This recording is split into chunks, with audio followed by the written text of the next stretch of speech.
இவன் கீழே நம்ம ஒரு அடிமை ஜனமாக இருக்கிறோம் அப்படின்னு சொல்லி நினைக்காம ஒரு உண்மையோடு கூட, ஏன்னா 2 பிரதானிகள் வந்து ராஜா கொலை செய்யணும்னு முயற்சி பண்ணுறாங்க. அதை வந்து என்ன செய்கிறான், எஸ்தர் ராணியானனால எஸ்தர் மூலமாக ராஜாவுக்கு அறிவிக்கிறார். ஸோ இவருடைய பேர்லேயே அது என்ன செய்து எழுதப்படுது. ஏன்னா இந்த கதையில் இது ரொம்ப முக்கியமான ஒரு பங்களிப்பு. 2 காரியம் முக்கியமான பங்களிப்பு. நம்ம இந்த கதையினுடைய அந்த சுவாரஸ்யம் மாறக்கூடாது அப்படின்னா அந்த 2 காரியத்தை நம்ம மனசில் வச்சுக்கணும். ஒன்று, எஸ்தர் வந்து தான் யூத கோத்திரத்தை சேர்ந்தவன் சொல்லி சொல்லக்கூடாது அப்படின்னு மொர்தெகாய் சொல்லிவிட்டார். ஏன்னா அந்த கதையினுடைய திருப்பு முனைக்கு வந்து இது ரொம்ப முக்கியமான செய்வார். இன்னொன்று வந்து ரொம்ப நம்ம வாசிக்கும் போது சும்மா இயல்பாக நம்ம கடந்து போயிடுவோம். என்ன அப்படின்னா 2 பிரதானிகள் அகாஸ்வர் ராஜா கொலை செய்யணும்னு முடிவு பண்ணுறாங்க.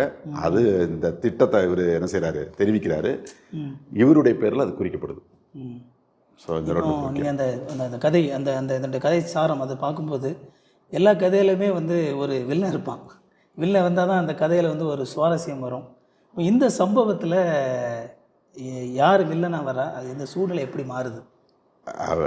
இந்த ஆகாகியர்கள்ன்றவங்க வந்து எப்பயுமே இஸ்ரேல் ஜனங்களுக்கு ஒரு எதிரிகளாக தான் முன்னிறுத்தப்பட்டிருக்காங்க. ரொம்ப இன்ட்ரெஸ்டிங்காக அந்த 3ஆம் அதிகாரம் ஆரம்பிக்கும் போதே திடீர்னு எங்கே இருக்கிறானே தெரில, ஆமான் என்கிறதான ஆகாகியனை எல்லா பிரதானிகளுக்கும் மேலான இடத்துல கொண்டு வந்து என்ன செய்கிறார், ராஜா வைக்கிறார். இவர் எங்கே இருந்தால் ஏது இருந்தால், ஏன்னா முதல் அதிகாரத்தில் எத்தனையோ பிரதானிகள் பேர் இருக்குது. ஆனால் அதில் இவரை நீங்கள் பார்க்க முடியாது. ஆமாம், எங்கேருந்து வரானே என்ன செய்யலை தெரில.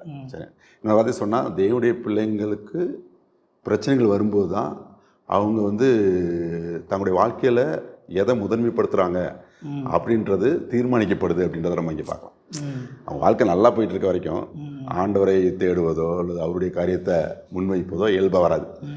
ஸோ இங்கே ஆண்டவர் என்ன பண்ணுறாரு, ஒரு வில்லன் இன்ட்ரடியூஸ் பண்ணப்படுறான்.